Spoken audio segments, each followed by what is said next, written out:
I need a dollar, dollar, dollar is what I need.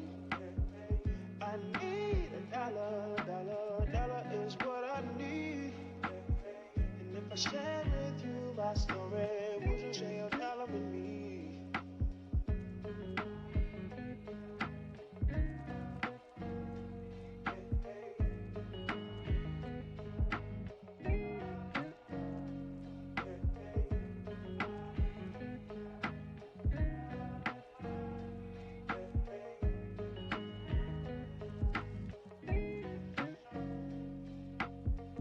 I need a dollar, dollar, dollar is what I need. I need a dollar, dollar, dollar is what I need. I need a dollar, dollar, dollar is what I need. And if I share with you my story, would you share a dollar with me? I need a dollar. I need a dollar. I need a dollar. And if I share with you my story, would you share a dollar with me? I need a dollar, dollar, dollar is what I need. I need a dollar, dollar, dollar is what I need. I need a dollar, dollar, dollar is what I need. And if I share with you my story, would you share a dollar with me? All right, Corey, we are live. Thank you for doing this, man. How's it going? It's going really well. Thank you. Yeah. We're very happy at Circle right now. French Hill described it. We had an after party after the Genius Act passed, and he called it an overnight 10-year success, or a 10-year overnight success. Yeah. I can't imagine what it's like within the company right now, within your team. And just, I'm excited for this conversation. You all have been, I think, behind the scenes for many months, many years, really driving forward with what we saw last Friday finally come to fruition. So just for this conversation, just given your vantage point, given what you've seen and what you've been fighting for here, and just the massive news from last week, wanted to dive into the Genius Act, your role at Circle, what's next, really, now that we've kind of, the president has signed this into law, and feels like almost a new chapter is beginning. Why don't we start, for those who are just meeting you for the first time, with your introduction, your role at Circle, and also just your involvement in the last few weeks or months as Genius was really coming to a head.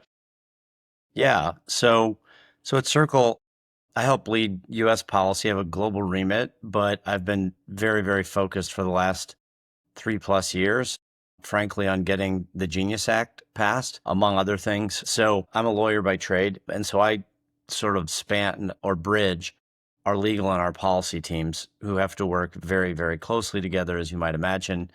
It's sort of like two sides of the same coin. And so I have a unique role at Circle that I really enjoy, because it allows me to sort of use my longstanding Washington experience, as well as my legal acumen, to drive forward the results like the Genius Act and a lot of other very important sort of regulatory relief that we've gotten in the U.S. over the last year, basically. I'd love to just start with what the situation for you guys has been like in the last few years, as you've continued to grow, continue to push and innovate without necessarily this Genius Act level clarity. Maybe we start there a little bit. Yeah, it's hard to do that, isn't it, when there are pre-existing rules that you're trying to comply with, but that are sort of ill-fitting for the technology, right? So I'm sure when you're at Coinbase, you felt that pain a little bit. And that's why there's been so much focus and interest on actually putting together legislation and a strong regulatory framework, because the thing is, we have lots of innovative companies in this country who want to do the right thing, and they want to have markets that work. And so I think Washington obviously showed last week that they get that and they support that. As far as Circle goes, I have no doubt that we have the best legal and policy teams in the business.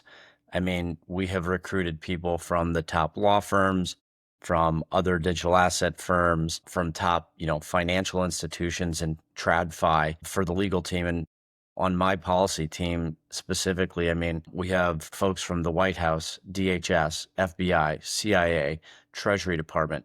So it's really an impressive list of people. And so that makes it a lot of fun. And, the task at hand is extraordinary when you think about the fact that you're trying and helping to write a law that will enable an industry to sort of reach its full potential. That does not come along twice in a career. And so it's been exhilarating, frankly.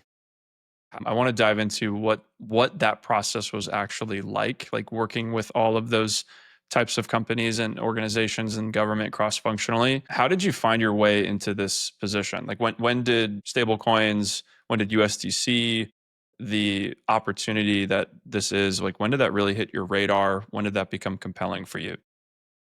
Yeah, so I just very quickly on my background, I was in big law in DC. I was like a big law litigator through the financial crisis. And eventually I spent 4 years in the Obama administration. I was in White House counsel's office. Then I ran a team, the economics team and presidential personnel. In the last 8 months, for good measure, I was deputy GC out at USDA, sort of homage to my Midwestern roots. And after that ended, ended up going into securities law at Edward Jones. And then I was the chief legal officer of an investment advisor called Moneta. And, those are good and interesting jobs. I had sort of seen crypto on the periphery, but like many people, I was just sort of monitoring it and a little bit like what's happening there.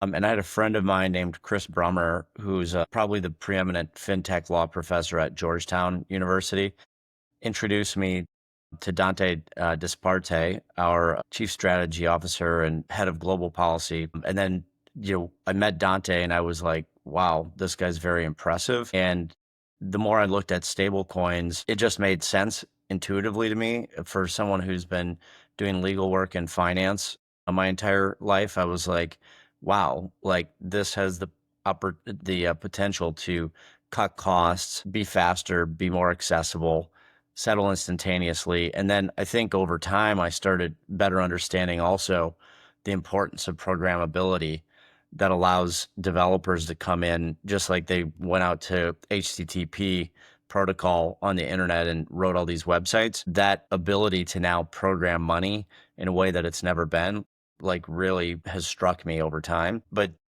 so I met Dante, then I met Jeremy Allaire, and I was sold. I'm like, this is the company for me. And What was it that sold you about him well, I or mean, those that guys are leadership? extremely talented and they're also good, kind people. And, at a certain point in life, once you've done enough things, it's not worth working with bad people. You know what I mean? You want to be around people who are better than you and who are just good. And so that was just an immediate match. And then when I thought about working through all the different agencies and sort of like being a connector and having to help put the pieces together, that matched really well with things I had done in my career previously, whether it was at the White House or some other places. But at the White House, I covered the Fed, the FDIC, CFTC, SEC. I had experience with all of those agencies, which was kind of unique, having touched all of those, gone in, met with leadership, physically set foot in them. And so I thought that I could add value. Yeah. Um, What is it? So bring us into that room a little bit. I think very few people have actually stepped foot into these places and understand what it's like to be impactful or to be effective and to really get policy in this level of gravity to be seen, to be considered, to eventually be passed. Like this is a Herculean effort, not just from Circle, but from many other companies who've really chipped away here. Give us just some grounding perspective into what it takes to have something like what happened on Friday happen. I think you sit in a really interesting position between the private company being Circle, or now public company rather being Circle, and all of these other government agencies. Like you kind of see all the pieces which you've mentioned. Like Help us, for those like myself or many others who are listening to this, who've never been inside these rooms, inside these decisions, what that's actually like to see it from that vantage point. Yeah, it's a great question. So, I think Circle was in a very unique position. I think more than any other company, we sort of served as a convener, or maybe the right word is an emissary between the Treasury, the Fed, the OCC, House Financial Services, Senate Banking, the White House. You have to put all of those agencies or legislative bodies together and get everyone to nod their head and agree. And that's a very difficult negotiation, which frankly took years. But you also use the word chip away. We weren't the only company, right? Like it was little by little, you start winning over hearts and minds. And it took everybody in the industry who was pulling for this to get us there. But I just feel like Circle sat in a very unique position in sort of the middle of this. I mean, being in the room it depends where you're at. Everybody's different. There are different personalities. But I can say that when I started over 3 years ago, we would go in and people would be like, "What? Now, what is this again?" There were some folks who understood it. The Biden administration presidential working group on financial markets had put out a paper calling for legislative action on stablecoins, and former Chairman McHenry on House Financial Services and current ranking member Waters picked that up earnestly and worked on it in a bipartisan way between their staffs. They developed a lot of in-depth knowledge, and they worked very well together and helped move the ball down the line over the last few years. And I can talk a little bit more as we get into this on how all of the legislative action came together after Senator Hagerty picked it up. But just going back to your original question, so at first it was a lot of education, like this is what a stable coin does. This is how we can improve the financial system.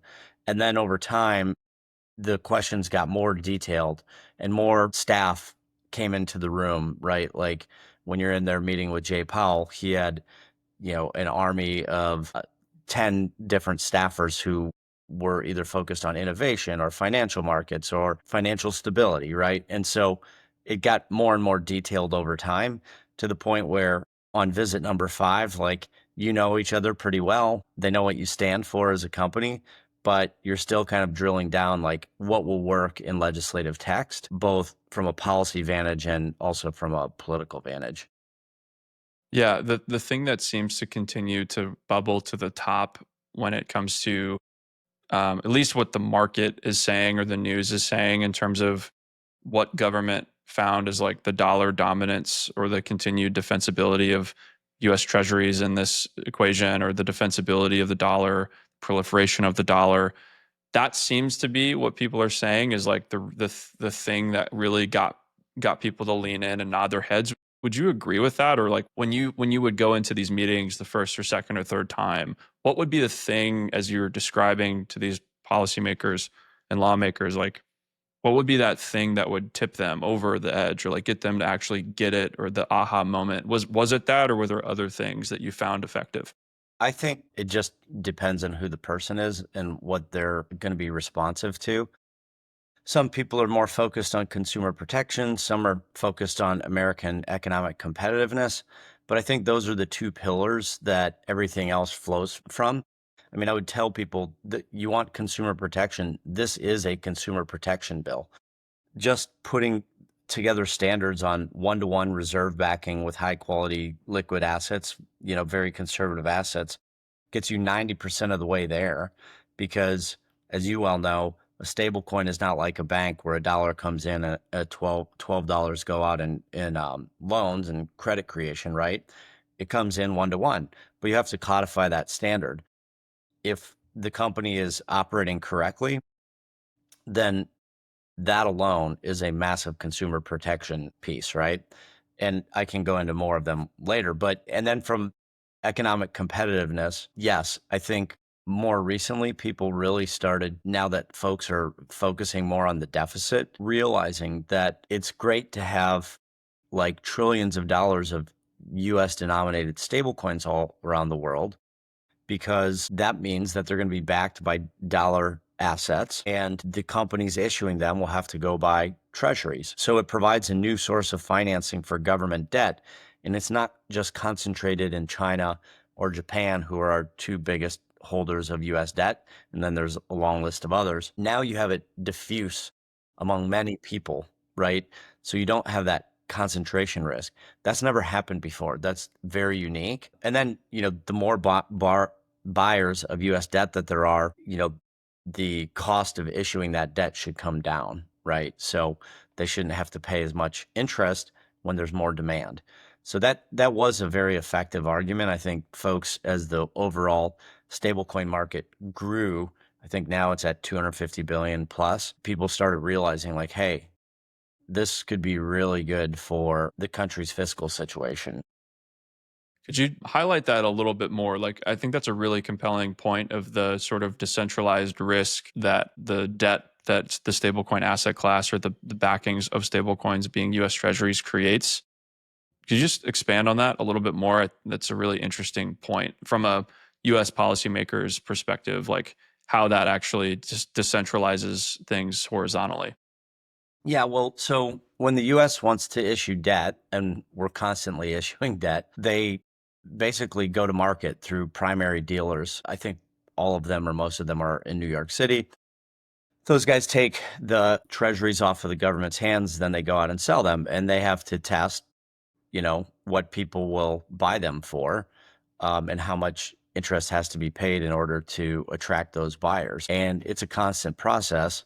And unfortunately, we haven't run a surplus or balanced our budget really for 20 or 30 years, right? And so there is some risk in doing that. And you just want more buyers because that'll drive down your auction prices when there's more demand. So I think, it's not unreasonable to think someday there could be billions of people who hold stable coins, and we certainly want those to be dollar denominated. Now, there's going to be other denominated stable coins as well, and we have a euro coin and we support that. But it's great for the United States to be sort of, the dominant player in the stablecoin market, which it is today. And it's also reflective, really, of the way the dollar is used around the world. But what you don't want is the rest of the world sort of running forward with their currencies technologically, right? So everyone else gets on a blockchain, but the United States doesn't. That would be a very bad result. We have to upgrade the tech stack that the dollar moves on, which is what we do at Circle. Yeah. It's been really interesting from my vantage point to see the going to the second point that you said, the like American competitiveness, that shift back and forth in the last few years. Like it really was really uncomfortable personally to see the boomerang that it's nice now, but it was really interesting and difficult when you saw a lot of these early customer conversations or companies that are fundraising or going to different parts of the world out or leaving the US because they feel really threatened by being here. And to see that just so dramatically feel like it's shifting really feels encouraging when we look ahead.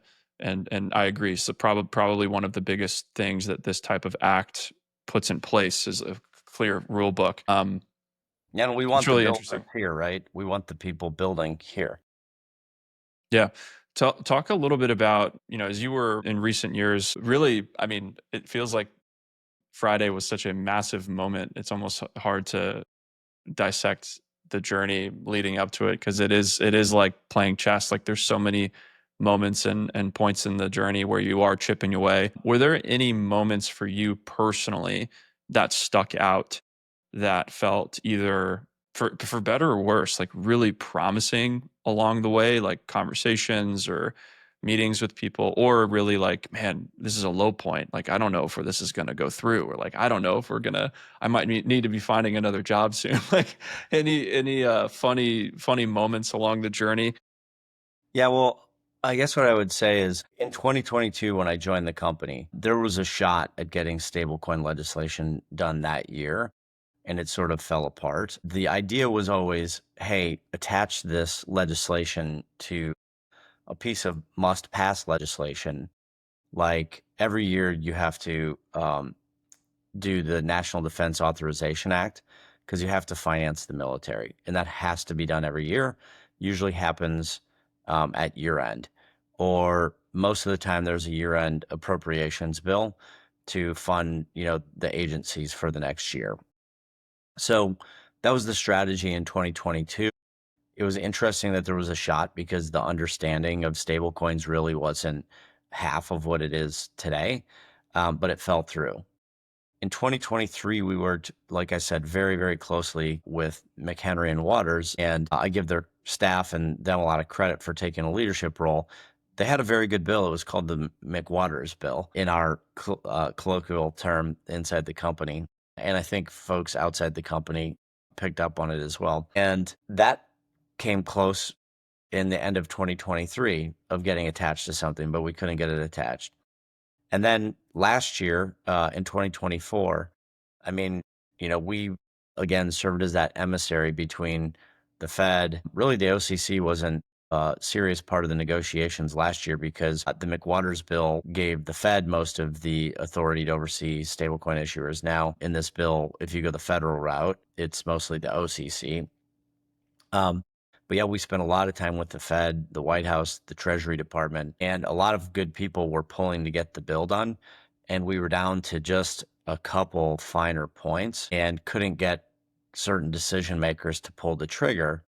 And then the election happened, and you were sort of like, well, President Trump has said a lot of very positive things about crypto. So that could be very helpful. But you're also sort of like taking a board that you've been very, a monopoly board or whatever, that you've been very carefully building up your properties or whatever. And then you just throw all the pieces up in the air and start again, right? So that was a lot of uncertainty, right? Now, thankfully, President Trump and the administration came in and did exactly what they said they were going to do. They picked this up and worked on it with, in a very aggressive manner. They put good people on it. And you had that sort of institutional knowledge from past negotiations, right? And all of the education that we've done over the years certainly helped. And Senator Haggerty in the fall of 2024 had sort of picked up like, hey, there's never been a Senate bill. It's always kind of coming out of the House. So he took House product and sort of like put his own stamp on it and released it. And ultimately that became genius. That is now law, right? But those year end trying to get something on a must pass bill, ultimately that strategy never worked. And so this year we got a standalone bill, which is very difficult to do. It is very difficult nowadays to pass standalone legislation that's not part of a bigger package, which makes this sort of all the more extraordinary. Why? And it's just difficult due to prioritization, limited time. Is it just it's easier to tack something onto an existing kind of wave of momentum, essentially, if I'm understanding that? Yes, that's exactly right. I mean, one of the most precious things in Washington is floor time, particularly in the Senate, because there are all sorts of rules that make the Senate slow by design. It's the cooling saucer to the House, right? And so to get a Senate majority leader like Mr. Thune to agree that, hey, we're going to spend, ultimately took 2 weeks of floor time, if memory serves, to get this bill passed. For him to like, and when your bill is on the docket, no other bills can come on to the Senate floor, right? So you're literally taking up a big chunk of real estate. And to get them to commit to that shows you how important this was for the administration and, for Mr. Thune himself to get crypto legislation passed. It's amazing. Let's dive into the actual act itself. For those who, I think people have a general understanding of like, hey, this is a good thing. This is clarity. This is finally rules of the road that we can abide by. Mm-hmm. Going a level deeper, specifically in your view, let's just maybe if you want to provide an overview of the act itself or some specific points that you think are really interesting, maybe we can start with that. And I'd love to just pick apart some of the nuances of the act that you think are really, really compelling or especially interesting. Yeah. So let me bucket what we think are really important pieces of the bill, right?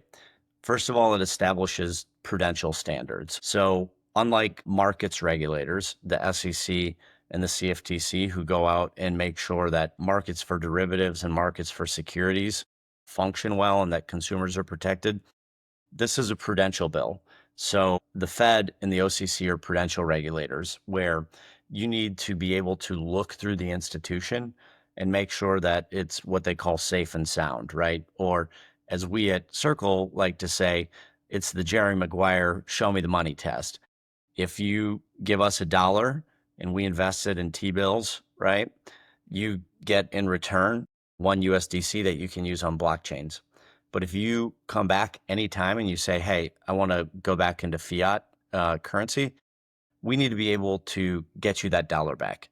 That's what prudential regulation does, is it makes sure that the institution is operating in a way that's safe and sound. And that is similar to the type of regulation that banks have. So there's prudential standards. Then on top of that, we talked about this a bit, but it helps establish global dollar leadership. There are big incentives for setting up your stablecoin in the United States. There's also a way to sort of come to the United States as an extraterritorial or foreign issuer, but those standards are very stringent. And frankly, at a certain point, you ask yourself, why would anyone do that instead of just coming and building in the United States? For those offshore issuers, if you think about it, you're selling $1, right? That's on the blockchain. We like to think of what we're doing as changing the form factor of $1 from something that lives in ones and zeros in Oracle databases or cash to something that lives on blockchains, right? So if you look at it that way, you don't want foreign offshore issuers with bad standards, bad reserving standards, bad illicit finance standards, issuing what in my view would be like a counterfeit dollar. And so the act gives the government a lot more powers to address those situations than what they've had. Big time illicit finance controls. So it brings all permitted issuers under the Bank Secrecy Act. Circle's been operating under the Bank Secrecy Act for years. About 40% of our company is actually in compliance, legal, policy, audit, in like control functions, right? But a lot of stablecoin issuers aren't following those types of standards. That's a lot. 40% of the employee base is within that focus. Yeah. So, so if you think about it, like we don't have a lot of fixed assets, right? This isn't like an oil company or a railroad company that has huge fixed capital charges, right?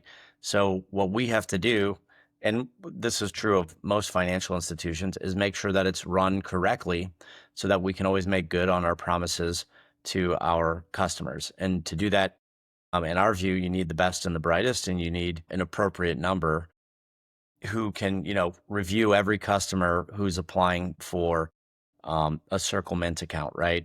And who can sort of monitor over time. And you just have to have smart people for that. And you can't do it on a shoestring budget. And then the last thing that I already sort of talked about is this bill, in essence, is a consumer protection bill.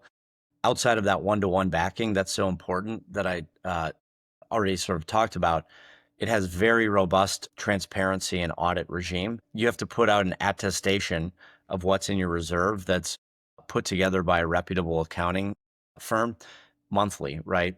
So today at Circle, we've been doing this for a long time. You can go out to the ticker symbol USDXX. It's a mutual fund that holds our treasuries and our reverse repurchase agreements, which are essentially like overnight loans to banks that are backed by treasuries. It's a very, very safe instrument. You can go out to USDXX and see exactly what we're holding down to the QSIP level, or number, I should say, on behalf of our customers. Now, this law is taking the Circle way of doing business and saying, this is now the law. And by the way, if you screw this up, your CEO or CFO could go to jail. That's a huge consumer protection, right?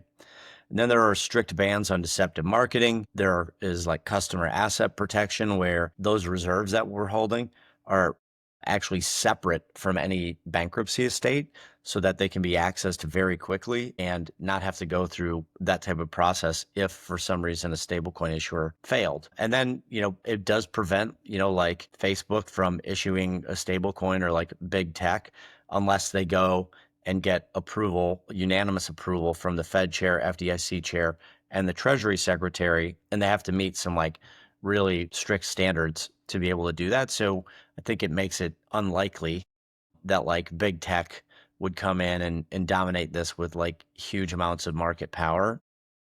So it really, I can go on, but those are kind of like the five buckets where I think the bill just does a really good job, and it's going to like unleash or unlock opportunities for the industry.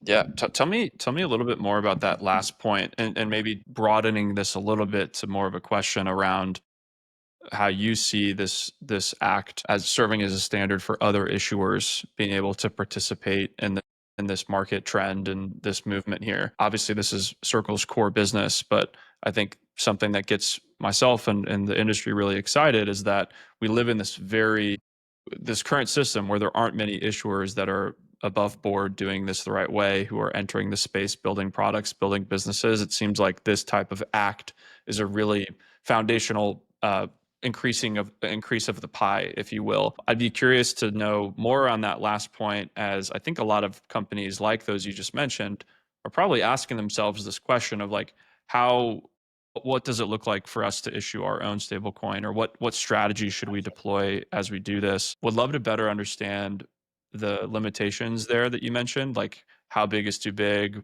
Is it more of like a monopoly type of ruling there or standard there of like, a company like Facebook or Apple or these types of huge companies? And then maybe just more broadly, how you see more issuers entering the space who might be trying to serve that trend.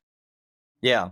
Well, look, so Circle's not the only American stablecoin issuer, right? Like, there's already some crypto natives like Ripple and Paxos who are in this space. I would expect more to come in because the act now gives a blueprint of like, hey, this is what you've got to do. But for some of these bigger companies or even like big retailers, I think they're going to be faced with a question of, do we try to like build our own thing? Or why don't we instead just incorporate a top issuer stablecoin into our sort of like payment systems, right? So why don't we just start accepting USDC? If you think about the top five retailers in the world, or places like grocery stores, right? These big chains, they operate on very low margins. So if they can get their money and settle funds 2 days earlier than they do today, that will speed up the velocity of money. They can make more money. They can get the money and redeploy it, right? And so in that way, I think you're going to speed up commerce, and it's part of why we think, our mission of increasing global economic competitiveness and activity through the frictionless exchange of value is something that's real, and we're having a real impact. And I think you're going to see that sort of explode over time. But yeah, I mean, there'll be a build or use choice, I think. And like I said, the act will unleash competition, but it is not an easy endeavor to run a stable coin issuer in a safe and sound manner that works for customers. It's difficult. Yeah. What are the most, in your view, from your vantage point, you sit in this really interesting position. 40% of the company you've mentioned is working in this like really complex area that some of the top, most educated, intelligent people in the world are going to help figure out this problem of compliance and um, staying within the bounds of now what could be a very making now with this law that's in place, this doing this incorrectly has severe consequences. Yes, there's an amazing sense of excitement and freedom now that the law is in place, but there's also a huge weight of consequence if you do it wrongly. What are the things that maybe these companies or these people who are now sort of peeking their head in for the first time, thinking about issuing their own stable coin or getting into this business, what are these complexities or these legal challenges, hurdles that they, from your perspective, may be underestimating or not thinking about, or things that you've seen be very, very difficult that you guys at Circle have had to really face head on, that maybe others who are just getting into the mix may not be thinking about? Yeah, I mean, right, like everyone is celebrating the law because it is now sort of like codified the way that a company like Circle is already running the business. And now it's an acknowledgement that like this instrument is legit. This instrument that already hundreds of millions of people are using around the world, where the technology sort of foreran the law. The law has now caught up, right?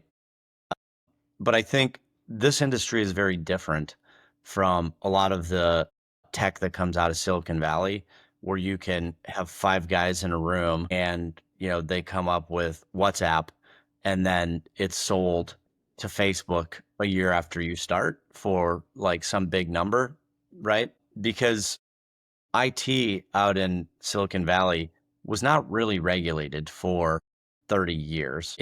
There was some, but there wasn't like a strong overlay of regulation, because that type of activity was very different from financial activity. Financial activity, the government has always been involved with and always will be involved with, because they have to protect people's money, right? Just like the government will always be involved with healthcare, because they have to make sure that there's not medical malpractice and bad pharmaceuticals getting to people's homes and all that kind of stuff. It's the same thing, and that's why finance is very heavily regulated. So you can't just slap up a team. Like if you want to issue a stable coin, you are going to have to go hire, as you noted, those best and brightest minds to sort of help you put this together. And by the way, the legislation is the first step, or as I think Churchill said it, it's the end of the beginning. Now we're moving on to the rule writing phase, and that's going to introduce a whole new set of complexities, where the legislation directs the Fed and the OCC and the FDIC and the National Credit Union Administration to get together and write rules on like operational risk, liquidity risk management. There's a host of things that they're going to have to do now. So you're going to have people who can interpret those things and then execute on them and turn them into business results. And that's not easy. No, the interpretation phase is, probably some of the most difficult things to figure out, I'd imagine. In this new sort of looking ahead now, as we move beyond Friday and thinking forward to now what happens, it sounds like the Genius Act itself is putting a huge stamp of approval on the way that Circle has approached the business in recent years, which is great. What are still some opportunities or things that in this interpretation phase or this new season that we're entering, as you look into the current market, that you see as maybe gaps or opportunities or things that you guys are maybe trying to solve for or build for? I know this is kind of a funny example, but like in the Genius Act, it mentioned that attestations with public accounting firms, just random. This is what randomly came to my mind. Like, I wonder if there's an opportunity to like have a public accounting firm really innovate for this type of market, like be the best accounting firm to work with stablecoin issuers, for example. Like, are there any opportunities like that that you see very clearly as a result of this passing that will be emerging? Yeah, of course. I mean, I think just like business opportunities, I mean, already our phone is ringing off the hook. Now, as it became more apparent that the law was going to pass in the last few weeks alone, with, like I said, major retailers, we already have partnerships with the major credit card issuers internationally, banks. You see a lot of big institutions coming to us wanting to partner. So people always think about stablecoins from a retail perspective, and Circle, we're a wholesaler. We sell, to market makers, exchanges, and the like, and then stablecoins get out to retail through those channels, right? And so we always think about, hey, how do I send money to somebody overseas with less friction, right? And stablecoins are fantastic, right? They lower the cost of remittances by a lot, like significantly more than 50%. It helps small businesses pay suppliers or employees abroad much quicker. It helps people as a store of value in countries where they either don't trust their money or they're suffering from rampant inflation. Like, you would rather have a dollar denominated asset than a currency that's depreciating by 70% every year, right? But to your question about opportunities, I think there's a ton outside of retail, right? on an institutional basis, there are just certain risks that can be wrung out of the system. So CFTC derivatives markets, I believe it's about a $700 trillion notional derivative market. Every day, tens of billions, if not hundreds of billions of collateral has to be posted on those derivatives contracts. And those take 2 days to settle and clear. With stablecoins, instantly those settle. And if you think back to the financial crisis of 2009, you had people running around New York with like bankers boxes and paper trying to figure out who owned what exposure. Stable coins can help, right, make that a much faster and more transparent process. That's just like one example. There's bank to bank transfers. There's the overseas transfers where correspondent banks are inefficient. There's the big retailers, as I noted. So, and then, as you well know, the potential of a stablecoin is limited only by the imagination of the developers who can come in and write smart contracts. So I think we're going to see things happen that you and I aren't thinking about today that are going to be good things. Yeah. As we close here, just on that point, when you think about developers, investors, enthusiasts, people who are seeing this news and saying, "I want to go build something great in this way," whether I'm going to go start a business, pivot my business that's been around. I mean, I was reporting earlier today on Western Union's like 174-year-old business entering stablecoins. What would you say to these types of companies, or wherever they fall in the spectrum, whether they're like the startup founder who's just getting going or the Western Union on the other side of the coin? What would be your advice to these types of people as they enter this new regulatory landscape? What would you say to them? Yeah, I would say develop tools, smart contracts, connectivity to like the existing financial system that uses USDC. I love it. And Corey, thank you for this conversation. And mainly just thank you for the work that you and your team have been doing. It would be impossible to cover all of those conversations, all of the things that you've done, the trips and plane rides and doors that you've knocked on, the hallway conversations you've had in DC. I think about the chessboard that you like, all the chess pieces coming up, just dealing with all of the different phases of this journey. Thank you for the work you're doing to push this industry forward. I'm really excited to see what Circle does next, what you guys continue to do. It's obvious that you are leading the charge here in this regulated stablecoin business. So, any final thoughts as we close to the audience or anyone building in this space listening in? No, thank you so much for the opportunity. It truly has been a career highlight to sort of like be operating at that level on that chessboard for an industry that you believe in. That's going to be a major unlock. It's been an honor, and you know, advice to folks out there, call us at Circle. Let's get USDC circulating all around the world as fast as we can. I love it. Thanks, Corey. This All is right, fun. thanks.